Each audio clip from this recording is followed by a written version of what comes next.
All right, welcome everybody to our latest Live Motocross podcast. As I'm joined by the great man, former star racer Jackson Richardson, as we talk all things Motocross of Nations ahead of the showpiece coming up this weekend. Obviously, firstly, thank you to everyone for listening and supporting the site and these podcasts. Really appreciate it. We'd also like to thank our sponsors in Fly Racing, Firepower Dirt Store, and Fuchs Silkaleen for all their incredible support, as without them, none of this would be possible. All right, welcome, Jats. How's life? And thanks for joining us, mate. You've been hauling away. The weather's getting warm. Some big drives for work there. So, how are you? Is the golf game still going strong as well? Yeah, mate. Golf game, actually, that's the one positive thing that's going at the moment. Work's tough, weather's becoming very brutal and unbearable, but the golf game has been on point as of late, I will say. So, got a big win in match play on the weekend at the North Queensland fucking club championships, I think it was. So yeah, we got one in the win column. So yeah, I'm stoked with that. Mate, was it as dramatic as what I heard the Ryder Cup was? Is that something you were keeping an eye on as well? Oh yeah, I was watching that, no doubt. I wouldn't say this one wasn't as hostile as what was going on at the Ryder Cup, but it made it even better because I was actually playing a good mate of mine's dad. so, so I figured, you know what, this would absolutely kill him if I was able to just beat the brakes off his father here in this match play. So luckily, I was able to sneak away with a win. I almost choked the win away. Actually, I was up four. I was up four. Almost lost the lead. Was only up by one going into the last like three holes, and then I just, I put it behind me and just put the hammer down. Came away with the win. Oh, clutch performance, mate. Yeah, yeah, just ice in the veins. Oh, that's gold, mate.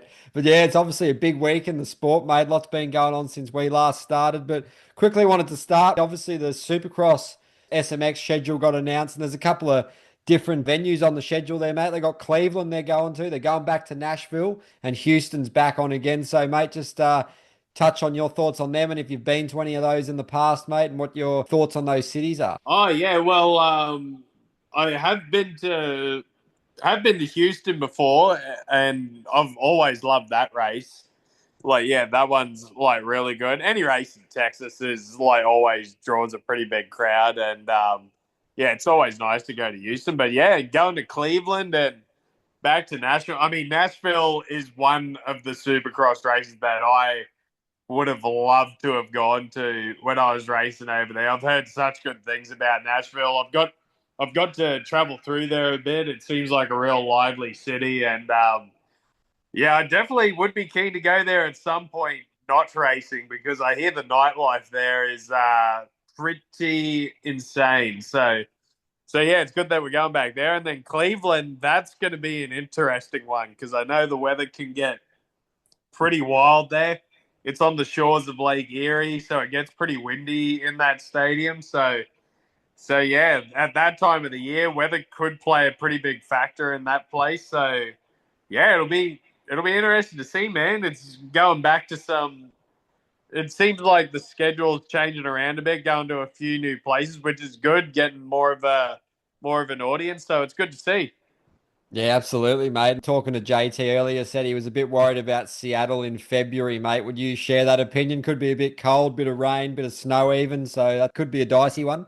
Yeah, no, that is dicey having it up there so early in the year, and I mean we've seen it happen this year as well when it late when it's later on in the season. I mean, yeah, the weather at that pretty much through that first part of the year up there is pretty hit and miss. So I mean, really, you just got to hope and pray that on the day that that things just don't turn into a torrential downpour and Mother Nature plays ball. So yeah, no, we'll just have to wait and see. But Seattle's always a good one. I never got to race that one, but I've been up to like Washougal in the Washington State area, and it's beautiful up there. I absolutely love that place. It was one of my favorite places to go visit when I was up there. So yeah, no, we'll just have to wait and see how it plays out weather-wise there when it comes around. Oh, mate, it'll come around soon, and it's pretty crazy, mate. Couple of months, and we'll be back there. But there's still so much racing left going on around the globe until then, Oh, mate. And obviously, this weekend at the Nations, the big news is obviously Deegan will not be racing. The shoulder, the collarbone's just not up to it, mate. So big blow for him, big blow for Team USA, especially after Sexton going down at SMX. So. RJ Hampshire, Justin Cooper, and Eli Tomac still an excellent team, well and truly capable of winning, mate. But that Deegan move on Shimoda just really cost him, mate. It wasn't worth it in hindsight, mate. And I guess your take on the move and the shenanigans there and just Team USA and how it's going to look for them, mate. They're still right up there for sure, though. yeah, no, I mean, you definitely can't count them out with that team that they've got in there now. I actually like this as kind of, like a worst case scenario where you still got Eli in there and you got RJ who's raced his way into some real good form on the 450, and then you got Jacob who's been consistent all year, going back to the 250, and he'll be able to adjust back to that really well. He was had a lot of good races over the years on the 250, so yeah, they're not in a bad spot. It's a real solid team. I reckon Australia's like definitely still the odds-on favourite at this point, just with the team they got with Hunter and Jett and Webby, who's had a pearler of a year going back to back. So all three of them will be confident coming off of the win last year and the seasons they've had this year. But yeah, the Americans will be strong, man. If they can put together some consistent results and just avoid, the one like really bad moto. Well, I guess you can have a bad moto, but being outside the top 10, that kind of deal. I mean, they're right in the mix. So yeah, it'll be interesting. There's still some good teams there. It's always up for grabs, but I mean, hopefully we see the Aussies come out on top again. But just to circle back to Deegan, and like it's a shame that he's not in there. We obviously would have loved to see him compete for USA, and then seen all the banter with all the international riders coming into Des Nations. But yeah, I mean, the move on the weekend with Shimoda just didn't work out one bit. And I mean, Joe put himself in a real good spot in that first moto, getting the good start, which was going to be key because Deegan was just going to come out guns blazing and he was going to do whatever it took to try and get the championship. And I mean, he put himself in such a great spot in that first moto where it really put the pressure on Deegan, and he had to take some pretty. He had to make some pretty gnarly moves there, which he would have got penalised for if he had stayed up and finished the race ahead, or that sort of thing. But yeah, ended up going down in like a weird spot to where it was like the kind of crash where you go, there's no way he could break his collarbone on that one. But it was a hard surface. He went in on the shoulder pretty hard, and broke the collarbone, had surgery on it, which a collarbone surgery you can come back from pretty quick. But I just don't see the point in him rushing back. You got to worry about it getting infected and stuff like that too. So the best course of action for him would have been to sit out this one and just focus on getting healthy for next year. But did make for some excitement on the weekend, but yeah, it just didn't pay off for him. Yeah, mate, it was a wild set of circumstances, that one, and awesome to see Shimoda lock that one down with Benny Griffiths. He was Oh, celebrating for sure, mate. He would have been right in his element in Vegas, mate. oh man, he would have been loving that one. I haven't had a chance to speak to him yet, but I'll probably have to get onto FaceTiming him this week and catching up. But I'm sure he would have just been. There would have been some hard celebrations for the following week, put it that way. So yeah, hats off to the boys. And then he's back at it with Shimoda on the 450 this weekend. Obviously, Yeah. Japan aren't the strongest team, but Shimoda could easily get some overall honours. So, he's right up there with some of the best out there. Could get an overall podium in the class, couldn't he, mate? He's a weapon. Oh, definitely. And the footage I've been seeing of him over the last week on the 450, he looks good. He looks smooth, looks solid on it. So, yeah, I could definitely see him putting it in the top 5 overall in that class, no doubt. Especially for, having some experience with this track at Ironman, racing it for the last couple of years. And then, being on basically home soil for him in America, you're able to get the team out, get testing, get dialed in as quick as possible instead of, worrying about travel and that sort of thing. So yeah, I'm excited to see him. I'm excited to see him in action on the 450. I think it'll be good. Oh, it's going to be great, mate. And obviously, he's coming in with a nice bag of cash from SMX, mate, carry the momentum in. So he should be pretty happy Money. whatever happens that weekend. And, you're looking at Australia, mate. Us as Aussies, we're stoked on Australia winning their first one last year. Awesome achievement by the lads, Lawrence Brothers and Webster. And even though there's many big names not at this nations, no Hurlings, Prado, Vial, Sexton, Deegan, the event's still stacked. The Aussie boys will have their work cut out again, won't they, mate? But to be honest with you, they're probably almost in a better spot than they were last year. Like Hunter's further solidified himself as arguably one of the top three best riders in the world. Jet's probably the best rider in the world. They're both in excellent form. Webster, he's just a seriously excellent professional too, isn't he, mate? Back to back 450 title in Australia, former MX2 champ, got the nations under his belt last year, mate. So they're definitely the ones to beat at this point. The team structure's settled. They've got everything in a row, mate. There's been no craziness like the US, so all the lads get along, and their work behind the scenes is just incredible for the Aussie team, the fundraising and the infrastructure.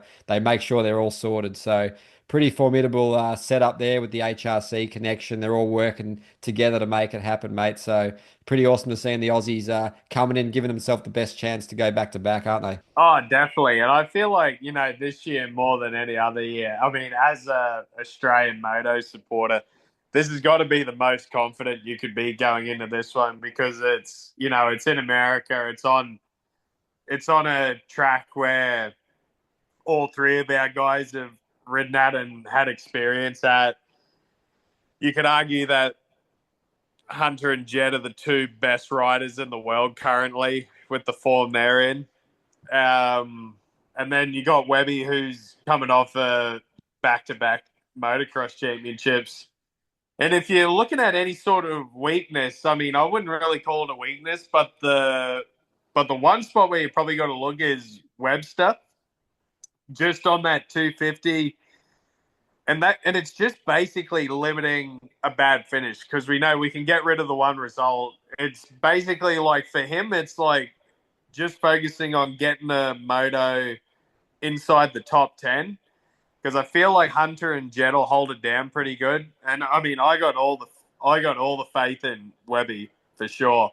I know when it comes time to the race, he's just going to come out guns blazing and give it hell. So yeah, just avoid the mistakes and yeah, put it in the top 10 on the 250 amongst the 450s, and I mean it'll be looking pretty good. So, but yeah, anything can happen at these ones. We've seen some wild stuff happen over the years. It's just all about. I mean, it's like a broken record, but the most important part is just getting the start.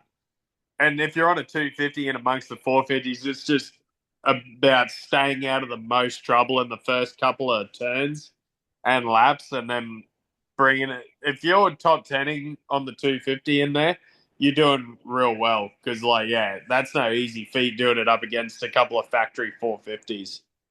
Yeah, it's no mean feat, mate. But yeah, he's definitely up to the challenge for sure, and I'm sure he'll acquit himself with aplomb like he always does, mate. So that'll be awesome to see. And you're looking like Australia and America, the top two, but then you got countries like the Netherlands. Obviously, Hurlings wasn't selected given at the time he was injured. So you got Koldenoff, Kai de Wolf will be gunning for MX2 honours. Would have been cool to see him facing Deegan, mate. They might have got into their own set of shenanigans there, and then Koldenoff, just an experience veteran there, mate. He's been seen, done it all, had some great nations performances. If they can just be really consistent and can get Kota Wolf getting some really good results, mate, you never know what they could achieve. And then France, obviously no Vial, but Fevre fresh off that MXGP title. Not sure where the motivation's at. Renault's not overly happy on the Yamaha, mate, and Vallon, who's a really fast MX2 factory Kawasaki rider, big stage for him, and he'll do well too, I reckon. But yeah, there's a sort of a lot of those teams just maybe just want that extra strength in the third rider or that settled experienced campaigner where they're often going for a youngster or something, mate. But yeah, it's those couple of countries you can never write them off, and same with Germany with Roxen, Langenfelder fresh off that MX2 title, and then Spies. They probably would have liked maybe someone like Nagel, but he's not healthy at the moment to be doing it. So just it looks like the stars are aligning quite well for Australia and maybe America, aren't they? Yeah, no, definitely. I mean, if you're just going off of the riders list with no like real prior knowledge, like America and Australia, yeah, easily one and two going to be the top dogs of this one. But yeah, I actually really like the team that the Netherlands has got. I mean, obviously you'd like to have the Erlings, but to have Valandrin and Koldenhoff in there along with Kiter Wolf as your MX2 rider, man, that's a solid team. And yeah, these guys have put together some good rides this year. And Kiter Wolf, like just coming up short on going back to back on the MX2 championships, like that's a real formidable team, and like I could see them making some noise if they put it up the front there early on in these motos. Like it'll be interesting. Yeah, it's going to be good. And another team that, could easily get themselves on the podium or even higher on their day is Belgium. Obviously, Lucas Koenen was right up there for the MXGP title. Sasha Koenen, he can win GPs easy, no doubt. He's the best starter pretty much anywhere at the moment, mate. He's just absolutely elite, and he's sort of got a bit of consistency this year too. And then Liam Everts as well, who's, when he's fit, he's had a bit of a rough run with injuries, but he's a really super technical rider, very fast. So, maybe in the future they could be potentially winning this event. There's a lot of talent there. And then you got Jago Geerts as well, but he's, not been at the level. He's had a bit of adversity, but yeah, very talented team there. And then you sort of look towards, Spain. If they had Prado, they'd be really up there too. Fernandez and Fares, and then Garcia, the young rider on the Bud Racing Kawasaki, Jake Cannon's Mm. teammate, stepping up to the 450. Big stage for him, mate, but it's all learning. So a couple of those nations, I guess Belgium will be one to watch, won't they, mate?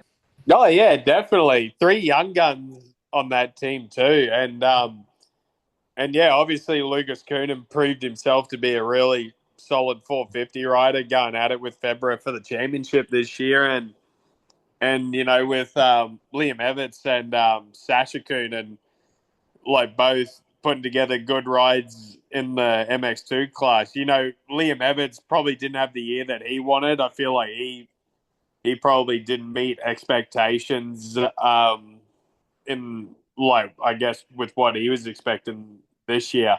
I feel like he had a bit of an off year.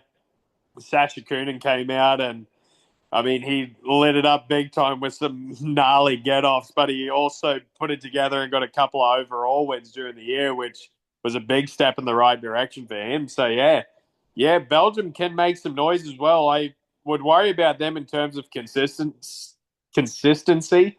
because I've seen the three of these guys have a couple of offs this year that have kind of derailed their season and or derailed a couple of races that they've had in one way or another. So consistency is going to be the big thing for them, just keeping it on two wheels each moto. Yeah, well said, mate. Agree with that for sure. And then working down the list, obviously you got Switzerland with Gio, who's continuing that excellent season. Jeremy Seawer, really established MXGP rider, excellent. And then Groitman, he's obviously rides for Cat Moto. Liam Owens' teammate, he's a good EMX 250 rider as well. So that's a solid Swiss team. And then Italy, Bonacorsi, who's been ripping it up in MXGP, excellent on the Fantic Adamo, former MX2 world champion, and Cairoli, the great man. He's coming back out, mate, on the Ducati, so that'll be awesome to see him there, mate. So a lot of talent across the board there. And Latvia, the two Razoulis brothers are super talented. Obviously, Carlos racing Yamaha MX2 factory the last couple of years, and then Yanis is the MX 250 title winner, and then Paul's Jonas as well. Great career over the time, mate. So the future, if those young guys can progress and Jonas can keep at the game, they'll be a good podium contender in a few years, mate. And yeah, there's a lot of talent, and you sort of look through Geyser and Pansar for Slovenia. Probably need that third rider to get up there, and then Harrop's racing for Denmark. Sweden's got gifting, so a lot of these guys, I guess, if you can't necessarily put your name in with your team, you can just sort of go like Geyser did, putting a flex on Jet Lawrence in that last moto in Baddeley Basin, mate. So you can sort of go for your individual glory in that way. So you got like Shimoda and Enzo Lopes is racing. Muse will be looking to put a flex on too. So some of those nations that aren't going to win, they've got a lot of talent as you work the way down, isn't there? Oh yeah, no, there's talent like between each and every country, and yeah, and like they might not get the team victory, but a lot of these guys can go for it in the individual ranks. Yeah, like you said, like a lot of good names out there. You know, like you got Michael Harrop, guys like that in there. Isaac Gifting, who came close to winning a moto and in the GPs this year. Yeah, you got Jan Panzer and Geyser in there as well, run for Slovenia. So yeah, like individually, these guys will be going for it as well. So yeah, you can see a bit of a shake up in between each and every class. But yeah, at the end of the day, it's just I think it'll come down to basically a two-horse race between Oz and America. So yeah, it's going to be interesting. We'll see what kind of track prep they do for this one as well. Like we've seen it like happen like with the golf this week where the home country prepares it a certain way they want. I think they're going to go for a real gnarly like prep at Ironman this year, like get it like real rough and rutted. So yeah, it'll be interesting to see how these European riders are going to adjust, or like the GP guys compared to the AMA series riders, see how they adjust to this. So yeah, it'll be interesting. I'm excited to see. It'll be on a fairly decent time, I would imagine. It's not like it's in Europe where I got to wait to see the highlights the next morning. So I'll be watching this one right from the get go. Yeah, nice and early for us on Monday morning, won't it, mate? The final motos and the Yeah, well, weather's looking. luckily, public holiday too. So even better. Oh, you'll be getting up bright and early, mate, to tune Oh, in like yeah. a lot of Aussies, like us, mate. So it'll be awesome to see. And I guess the weather's looking like it's going to be 29 degrees both days and sunny, so that's absolutely perfect. And have you actually raced Ironman in the past, mate? The atmosphere, obviously, for this event's always epic. There's going to be, I remember Shane King saying when he went to France, there's going to be one of everything. So I'm sure that'll be the case in Ironman as well, mate. There'll be a few loose units and a lot of wild behaviour going on, but that's all part of the nations, isn't it, mate? So Oh, just yeah. any memories of Ironman yourself and just the keys to success on that track or the nations in general? Yeah, I actually got to race there in 2016. And yeah, the place was just so gnarly. I mean, it had rained a little bit leading up to that. So the track was like super rough, super deep. And yeah, just big jumps, like a little bit of elevation here and there, but a lot of big jumps out on that track. They seem to, in some ways, they've tamed it down a little bit over the years. Like it's actually a little tamer than what it used to be because they used to have that massive Godzilla jump that went like way up the hill and then back down, but they've gotten rid of that. I've seen, but still a gnarly track. Gets rough, rutted. It goes out into the trees a bit now. So yeah, it was one of my favorite tracks. I really like the layout of it, and yeah, it'll be a test, and like it'll definitely be warm at that time of year, like humid, like the temperature not too bad, but it's the humidity that kills you. And like yeah, it'll be pretty brutal over there at that time of the year. So yeah, it'll be interesting to see how the Europeans go with it. Yeah, mate, fresh off Darwin, they'll be straight into it again, won't they? It's a crazy Yeah. schedule both in America and the MXGP dudes are running. And to finish up, mate, a little bit of AusX Supercross chat, mate. The crew are there are really getting that entry list bolstered, finalising and announcing all the riders. Obviously, the Honda Racing one with Dino and Cedric Subaras is a nice SX1 lineup. And then SX2, Shane McElrath will be the man to beat with Wilson Todd, Brody Connolly, Larwood, and young Aussie Tiger Woods. So that's a pretty strong lineup, isn't it, there, mate? And obviously, you go down CDR's got Harrison, Nicoletti, and Tanti. So it's shaping up well. And KTM in the SX1 is Nathan Crawford and Walsh, and then Ferguson and Dennis in the SX2, mate. And then Empire Kawasaki with Clout Moss. And then obviously Bud in SX2, mate. So the entry list is shaping up well. You'll be there at the opener, mate. So the excitement's ramping up for that too, isn't it? Yeah, no, man, I'm excited for it. It's been a couple of years since I've been to a race, so now I'm excited to get down there, check it out, see how things unfold. Got a couple of like riders coming over from the US this year, getting in the mix for the title this year. So yeah, it'll be good to see. Be a little bit of parity. Yeah, it's going to be interesting to see. So I'm just excited to get down there and see how it all goes. Yeah, mate, it's all happening, mate. First, you got to get through this week and obviously the nation, see how that pans out and what's on the cards for the weekend, mate. Have we got golf? Have you got Oh, anything else crazy? What's happening?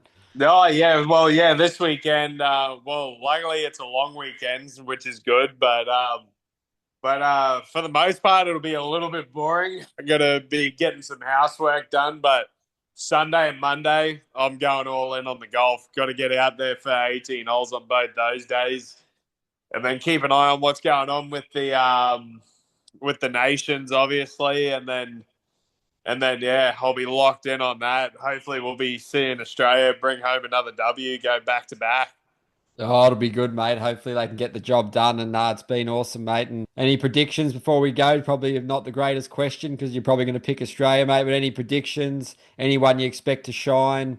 Just anything to finish up with on the nations? Yeah, I mean, mine will be pretty basic. I mean, obviously, I'm going to go with Australia for the win, US for second. I'll probably go Netherlands third. I really like their team as well. I think if